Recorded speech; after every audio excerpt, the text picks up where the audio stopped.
สบายดีบรรดาท่านกลับมาพบกันอีกแล้วกับช่อง YouTube อุ่นแก้วคนกับข่าวกล้องน้อยหนึ่งเด้ออีพีนี้ก็สิมาล้มก็สิมามีเรื่องมาวิพากษ์วิจารณ์กันคือเก่าเนาะแล้วก็ต้องขอขอบใจทุกท่านที่เข้ามาเบิ่งมาชมแล้วก็ช่วยกด Subscribe กดไลค์กดแชร์เนาะก็มีคนเข้ามากด Subscribe เกือบ2,000ละก็ฟังแล้วก็ช่วยๆกดให้หลายๆอีกเด้อบรรดาท่านผู้ที่เข้ามาเบิ่งมาชมใหม่นะช่วยกด Subscribe ให้กันเด้อก็บ่ได้เสียเงินเสียคำอีหยังดอกมาแปลกมื้อนี้เกินๆน้อยหนึงนอกเรื่องน้อยหนึงอากาศหนาวบรรดาท่านอยู่ในเรือนก็หนาวฮี้นก็บ่อยากเฮ็ดเวียกพุ่นล่ะระบบปรับความอุ่นหรือว่าแอร์อุ่นก็บ่อยากเฮ็ดเวียกพุ่นล่ะเพราะว่าอ่าอาทิตย์ที่ผ่านมานี่ก็สโนว์ลงพายุสโนว์มาแล้วก็อากาศมันละบ่อุ่นขึ้นนะมันละอากาศยังลงติดๆอยู่ก็เฮ็ดให้สโนว์นี่อยู่ข้างนอกนี่นะก็ยังบ่ทันเปื่อยกลายเป็นน้ำแข็งไปแล้วในตอนนี้นะอยู่หน้าบ้านแล้วก็อยู่หลังบ้านเนาะบัดนี้เข้าเรื่องบัดนี้นอกเรื่องแล้วเข้าเรื่อง EP นี้เนี่ยเขาก็สิมาเว้าเรื่องว่าการเลือกตั้งอยู่ในประเทศลาวในตอนนี้เนาะเว้าง่ายๆการเลือกตั้งอยู่ประเทศลาวนี่บ่แม่นประชาชนเลือกแม่นพรรคเป็นคนเลือกต้องเข้าใจจังซี่ก่อนคันเว้านี่หลายท่านก็สิขัดข้องแต่ว่าอันนี้มันก็เป็นความจริงบรรดาท่านมันบ่แม่นประชาชนเลือกแต่เป็นพรรคเลือกก็ต้องขอแบบเว้าแบบกงไปกงมาซะเอ่อประเด็นที่จะเว้านี่ก็คือว่าสมาชิกสภาแห่งชาติคนใดที่ว่ากล้าเว้ากล้าว่าเป็นปากเป็นเสียงให้ประชาชนต่อมาก็จะถูกคัดรายชื่อออกก็คือมีสองท่านที่เป็นสมาชิกสภาแห่งชาติหรือสสสที่ห่าวหันนี่ในสมัยที่ผ่านมาแต่ว่าสมัยที่จะมาถึงนี่นะก็บ่มีชื่อลงเลือกตั้งมันเป็นย้อนหยังบัดนี้คือคนที่1นี่แม่นท่านนางวาลีเวชพงศ์สมาชิกสภาแห่งชาติเขต1นครหลวงเวียงจันทน์คนที่2นี่แม่นท่านคำประสิทธิ์เทพวงศาสมาชิกสภาแห่งชาติหรือสสสเขต16ก็บ่มีรายชื่อสืบเนื่องมาจากหยังบัดนี้น่ะจังค่อยบ่มีรายชื่อ2ท่านนี้เขาเจ้าก็ว่า2ท่านนี้นี่มีความโดดเด่นในการกล้าเว้ากล้าว่าเป็นปากเป็นเสียงให้ประชาชนนำเสนอปัญหาเจาะที่ปัญหาอภิปรายรัฐบาลเรียกร้องให้รัฐบาลเข้ามาแก้ไขปัญหาต่างๆที่รัฐบาลสร้างเอาไว้มันมี2เหตุผลที่ว่าทั้ง2ท่านนี้บ่มีรายชื่อเหตุผลอันที่1ก็แม่นว่าทั้ง2ท่านนี้บ่ประสงค์ที่จะลงเลือกตั้งอีกเหตุผลอันที่2นี่ก็แม่นพรรคบ่เลือกหรือว่าบ่อนุญาตให้ลงเป็นจังซั่นบ่มีอื่นไกลอยู่ประเทศลาวนี่การเลือกตั้งนี่แม่นพรรคเป็นผู้เลือกแต่บ่แม่นประชาชนเป็นผู้เลือกได้เพราะฉะนั้นล่ะประชาชนจึงค่อยบ่ให้ความสนใจการเลือกตั้งอยู่ประเทศลาวประชาชนลาวเนี่ยบ่สนใจเพราะว่าเขาเจ้าก็ฮู้ได้เลือกไปแล้วก็พรรคคุณเป็นผู้เลือกที่เลือกนี่มันก็เป็นเพราะเพียงแต่เรื่องผิวเผินเป็นเพราะเพียงแต่ปลุกระดมกันไปเลือกซื่อๆเพราะให้มีการเลือกตั้งมันต่างจากอยู่ประเทศไทยเด้ประชาชนลาวนี่ส่วนใหญ่นี่ให้ความสนใจการเลือกตั้งอยู่ประเทศไทยหลายคนอยู่ประเทศลาวด้วยซ้ำไปแต่อย่างหน่อยประชาชนไทยก็สามารถใช้สิทธิ์ป้อนบัตรเลือกตั้งได้เด้มันเป็นอย่างนั้น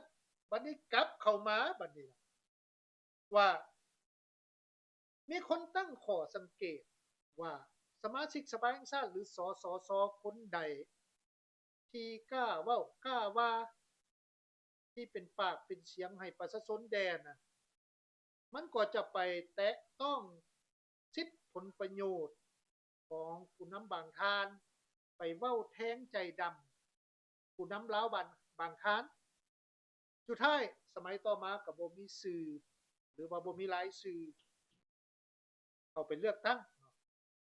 ก็คือดังที่ตัวอย่างสองท่านที่เว้ามาล่ะลองทานไปฟัง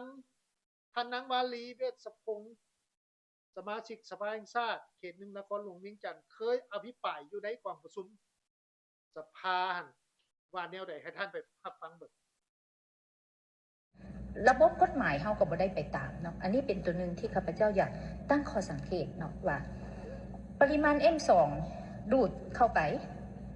คนฝากเงินกีบอยู่ธนาคารก็ต้องโยกเงินจากธนาคารไปหาซื้อพันธบัตรพอมันได้หลายกว่าเนาะฉะนั้นเฮ็ดให้ระบบเงินกีบอยู่ในระบบธนาคารขาดบัดนี้ตั้งคำถามว่าเป็นหยังขาดแล้วเป็นหยังเงินกีบบ่มีค่าเห็นบ่เพราะมันดีมานด์ซัพพลายมีแต่อ้างแต่ตัวนี้แต่ในความจริงเป็นหยังจังบ่มีค่าข้าพเจ้าอธิบายได้ท่านประธานเนื่องจากว่าเฮาใช้หลายสกุลเพราะฉะนั้นบ่มีเงินกีบค่อยก็ใช้เงินต่างได้เฮาบ่ได้ผิดกฎหมายแม่นต่อเนาะใช้เงินต่างเงินบาทเงินดอลลาร์อยู่ในตลาดบ่ได้ผิดกฎหมายนี่แหละคือเป็นหยังเงินกีบเฮาบ่มีค่าเพราะเฮาบ่ได้ใช้เงินกีบสกุลเดียวอันนั้นเป็น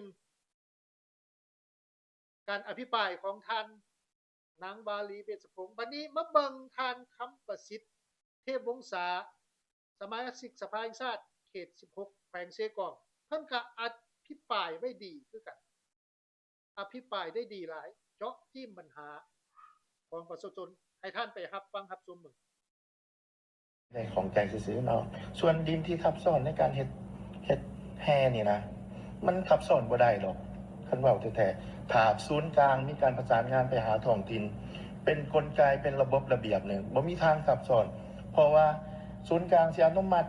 โครงการใดก็ก็ต้องผ่านท้องถิ่นอยู่แล้วท้องถิ่นบ่แม่นแต่แขวงมันเมืองมันบ้านทุกแขนงการนี่ประสานงานค่อนข้างละเอียดมันทับซ้อนนี่มันจากเจตนาหลายคนข้าพเจ้าคิดว่าตัวนี้นี่นะเนาะอันนั้นก็เป็นการอภิปรายของทานคำประสิทธิ์เทพวงศาสมาชิกสภาแห่งชาติเขต16แขวงเซกองก็คือเว้าทั้งสองทานนี้บ่ว่าทานนางบาลีบ่ว่าทานคำประสิทธิ์ก็มีความโดดเด่นในการอภิปรายตรวจสอบรัฐบาลอยู่ในกองประชุมสภาที่ผ่านมาเนี่ยก็เคยมีสมาชิกสภาแห่งชาติคนใดที่กล้าเว้ากล้าว่าต่อมาก็บ่มีสื่อลงเลือกตั้งอีกที่ผ่านมานี่เด้อคือมีท่านนางบัวคำเทพพวงศ์สมาชิกสภาแห่งชาติเขต1นครหลวงเวียงจันทน์นี่เป็นเจ้าของคำเว้าเจ้าของวลีที่ว่าเฮือนหัวมันบ่หัวอยู่พื้นมันหัวอยู่ถึงหลังคาลงมาเปรียบเสมือนอุปมาอุปไมยก็คือว่าการสอราชบังหลวงมันบ่แม่นอยู่ในระดับพนักงานน้อยๆมันแม่นระดับผู้นำสอราชบังหลวงหรือเพิ่นอธิบายแบบนี้หั่นนะความหมายก็เป็นแนวนั้นคือท่านนางบัวคำเทพพวงศ์สมาชิกสภาแห่งชาตินครหลวงเวียงจันทน์ที่ว่าเคยอภิปรายเอาไว้และนอกจากนี้ก็มีท่านสายทองแก้วดงดีก็เป็นสมาชิกสภาแห่งชาติเขต1นครหลวงเวียงจันทน์ก็เคยอภิปรายเอาไว้ในปี2019เพิ่นก็กล้าเว้ากล้าว่าคือกันท่านสายทองแก้วดงดีน่ะเพิ่นก็เคยเว้าตอนนึงเพิ่นว่าอันนี้ล่ะประเทศชาติสิล่มจมย้อนว่าพนักงานขั้นกลางร่วมหัวกันสร้างปัญหาเฮ็ดให้เงินบ่ส่งเข้ารัฐก็ถือว่าเว้าง่ายๆเพิ่นอธิบายว่าเพิ่นอภิปรายว่าพนักงานระดับศูนย์กลางนี่ร่วมหัวกันยักยอกเอาเงินแล้วบ่ส่งเข้าส่วนกลางเพิ่นว่าจังซั่นน่ะและอีกท่านนึงเนี่ยที่ผ่านมานี่ก็เป็นเรื่องใหญ่เลยปี2ประมาณ10ปลายปีที่ผ่านมาคือท่านคำเผยปานมาลัยทองสมาชิกสภาแห่งชาติและทั้ง มีตำแหน่งเป็นระดับกรรมการศูนย์กลางพรรคก็เคยอภิปรายวิพากษ์วิจารณ์เรื่องทฤษฎีมาร์กเลนินมาเป็นทฤษฎีเกาล่าหลังโอ้เว้าจังซั่นก็แม่นเว้าแทงใจดำผู้นำสูงสุดแหละในเวลานั้น10ปลายปีที่ผ่านมาเพิ่นเคยเว้าเอาไว้แล้วต่อมาเพิ่นก็ถูกเว้าง่ายๆก็มีข่าววงในว่าเพิ่นถูกกักบริเวณเลยก็ถูกปลดตำแหน่งไปในตัวอันนั้นคือท่านคำเผยปานมาลัยทองให้ท่านไปฟังบางช่วงบางตอนเนาะว่าเป็นแนวใดว้าวจงหักภักดีต่อผู้นั้นคนนี้จงหักภักดีต่อลัทธินั้นลัทธินี้แม่นการเมืองนักเนี่ยแต่ว่าลัทธิอันนั้นมันแม่นอีสังวะตัวอย่างลัทธิมาร์กเลนินเห็นก็แม่นแนวคิดของท่านมาร์กท่านเลนินเพิ่นสร้างสังคมนิยมอยู่โอรปพุ่นน่ะศตวรรษที่19อยู่รัสเซียศตวรรษที่20เฮาสร้างสังคมนิยมสร้างอยู่บ้านเฮาคนลาวสังคมลาวเป็นหยังจะต้องเอาแนวทางการเมืองของผู้นั้นมาเป็นพื้นฐานในแนวทางการเมืองของเฮาคันเฮาเฮียนนำหมู่ก็ว่าหลอกแบกว่าลัทธิมาร์กเลนินก็ว่าถือเป็นสิ่งแตกต่อบ่ได้อันนี้แม่นหยังหมายความว่าเฮาสั่งสอนกันแม่นบ่ที่ว่าเฮ็ดให้เฮาหลงไหลเป็นสิ่งที่ว่าอยู่อันนั้นล่ะบรรดาท่านรายชื่อทั้งหมดนี่ก็คือสมาชิกสภาแห่งชาติหรือว่าสสสผู้ที่กล้าเว้ากล้าว่ากล้าเป็นปากเป็นเสียงให้แก่ประชาชนแต่ว่าสุดท้ายต่อมาก็บ่มีรายชื่อเข้าเลือกตั้งในสมัยต่อมาก็ต้องเว้ากันง่ายๆว่าการเลือกตั้งอยู่ประเทศลาวนี่มันบ่แม่นประชาชนเป็นคนเลือกพรรคเป็นคนเลือก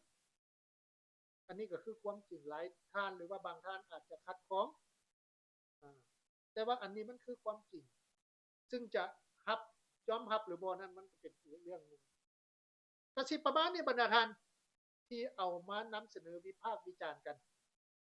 ก็ขอขอบใจที่ท่านรับเบิ่งรับชมและกด Subscribe กดไลค์กดแชร์เนาะพบกันใหม่ลากันไปก่อนสบายดี